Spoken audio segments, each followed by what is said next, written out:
അബൂ ഹുറൈറ റളിയല്ലാഹു അൻഹുവിൽ നിന്ന് നിവേദനം.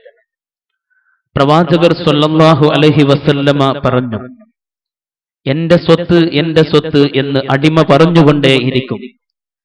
എന്നാൽ അവന്റെ സ്വത്തിൽ നിന്ന് 3 മാത്രമാണ് അവന്റേതായുള്ളത്. അവൻ ഭക്ഷിച്ചു തീർത്തത്, അവൻ ധരിച്ചു നുരുമ്പിപ്പോയത്, അല്ലെങ്കിൽ ധർമ്മം നൽകി നാളേക്ക് വേണ്ടി സൂക്ഷിച്ചു വെച്ചത്. അവയല്ലാത്തതെല്ലാം പോകുന്നതും മറ്റുള്ളവർക്ക് വേണ്ടി വിട്ടേച്ചു പോകുന്നതുമാണ്. ഈയിടെ മരണപ്പെട്ടുപോയ ഖാദിമുൽ ഹറമൈൻ ശരീഫൈൻ അബ്ദുള്ള രാജാവിന്റെ അന്ത്യകർമ്മങ്ങളുടെ രംഗവും ഒരിക്കൽ കൂടി നമ്മോട് വിളിച്ചു പറയുന്നത് ഈ സന്ദേശം തന്നെ. ആ രംഗങ്ങൾ വീക്ഷിച്ചവരൊക്കെ അറിയാതെ പറഞ്ഞുപോയ വലിയൊരു സത്യമുണ്ട്. ഏത് രാജാവിനും അവസാനം ബാക്കിയാവുന്നത് ഇത്രമാത്രം: 3 കഷ്ണം തുണിയും 6 അടി മണ്ണും.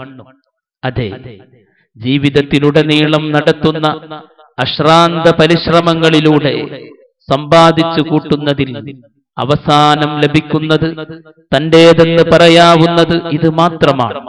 ജീവിതത്തിൽ ഒന്നും സമ്പാദിക്കാനാവാതെ വിട പറയേണ്ടി വരുന്നവനും ഇത് രണ്ടും ലഭ്യമാവുന്നുവെന്നതും മറ്റൊരു സത്യം.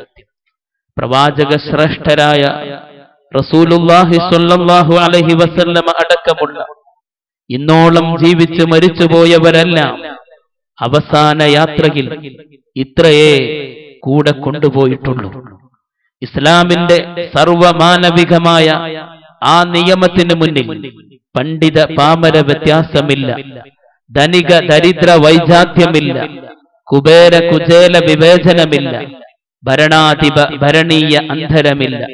അല്ലാഹുവിലേക്കുള്ള യാത്രയിൽ എല്ലാവരും തുല്യർ.